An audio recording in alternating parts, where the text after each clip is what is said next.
Hi ಹಾಲ್, ಇದು Thursday mini vlog. ಇವತ್ತು fish ಎಗ್ಗಲ್ಲಿ ಪಲ್ಯ ಯಾವ ಥರ ಮಾಡೋದು ಅಂತ ತೋರಿಸ್ಕೊಡ್ತೀನಿ. ಇವಾಗ ಅರಿಶಿನ ಪುಡಿ ಉಪ್ಪು ಹಾಕಿ ಫಿಶ್ಶು ಚೆನ್ನಾಗಿ ತೊಳೆದು ಎತ್ತಿಟ್ಕೊಂಡಿದ್ದೀನಿ.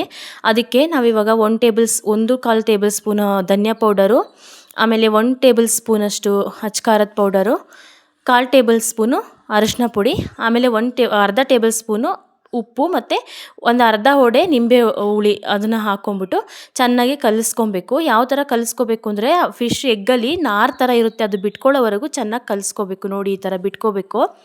ಅದು ಬಿಟ್ಕೊಂಡ್ಮೇಲೆ ಮತ್ತೆ ಇನ್ನೊಂದು ರೌಂಡ್ ನಾನು ಕಲಿಸ್ಕೊತಾ ಇದ್ದೀನಿ, ಅದರೊಳಗೆ ಇದೆಯಾ ಅಂತಂದ್ಬಿಟ್ಟು ಕಲಸಿ ಎತ್ತಿಟ್ಕೊಂಡಿದ್ದೀನಿ. ನೋಡಿ, ಇವಾಗ ಸ್ಟವ್ ಹಚ್ಕೊಂಡು ಪಾತ್ರೆ ಇಟ್ಟು ಪಾತ್ರೆಗೆ ಎಷ್ಟು ಬೇಕಷ್ಟು ಒಂಚೂರು ಎಣ್ಣೆ ಹಾಕ್ಕೊಂಬಿಟ್ಟು 1.5 ಟೇಬಲ್ ಸ್ಪೂನಷ್ಟು ಎಣ್ಣೆ ಮತ್ತು ಸಾಸಿವೆ, ಬೆಳ್ಳುಳ್ಳಿ, ಕರಿಬೇವಿನ ಸೊಪ್ಪು, ಈರುಳ್ಳಿ ಹಾಕ್ಕೊಂಡು ಈರುಳ್ಳಿ ಕಂದು ಬಣ್ಣ ಬರೋವರೆಗೂ ಚೆನ್ನಾಗಿ ಫ್ರೈ ಮಾಡ್ಕೋಬೇಕು.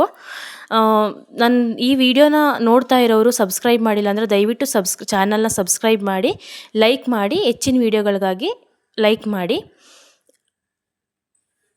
ಇವಾಗ ನೋಡಿ, ಈರುಳ್ಳಿ ಕಂದು ಬಣ್ಣ ಬಂದಿದೆ. ಇವಾಗ ನಾನೇನು ಎತ್ತಿಟ್ಕೊಂಡಿದ್ದೀನಿ ಫಿಶ್ ಎಲ್ಲ ಕಲಸೋದು ನೋಡಿ ಇಲ್ಲಿ ರೆಡಿಯಾಗಿದೆ. 1 ಅವರ್ ಬಿಟ್ಕೊಂಡು ಹಾಕೋತಾ ಇದ್ದೀನಿ. 1 ಅವರ್ ಚೆನ್ನಾಗಿ ಮಿಕ್ಸ್ ಮಾಡಿ ಎತ್ತಿಟ್ಕೋಬೇಕು. ಅದನ್ನು ಇವಾಗ ಹಾಕ್ಕೊಂಡು ಚೆನ್ನಾಗಿ ಒಗ್ಗರಣೆಯಲ್ಲಿ ಮಿಕ್ಸ್ ಆಗೋ ಥರ ಫ್ರೈ ಮಾಡ್ಕೊಳ್ಳಿ. ಯಾವ ಥರ ಅಂದರೆ ಅದು ಫುಲ್ಲು ಇವಾಗ ನೋಡಿ ಮೊಟ್ಟೆ ಎಲ್ಲ ಬಿಟ್ಕೊಂಡಿದೆ. ಈ ಹದಕ್ಕೆ ಬರೋವರೆಗೂ ಚೆನ್ನಾಗಿ ಮಿಕ್ಸ್ ಮಾಡ್ಕೊಬೇಕು. ಇವಾಗ ನೋಡಿ ರೆಡಿಯಾಗಿದೆ ಮೊಟ್ಟೆ ಪಲ್ಯ. ಇದನ್ನು ಅನ್ನದ ಜೊತೆ, ರಸಮ್ ಇದ್ದರೆ ಅನ್ನದ ಜೊತೆ ಹಾಕ್ಕೊಂಡು ತಿನ್ಬೋದು. Thank you.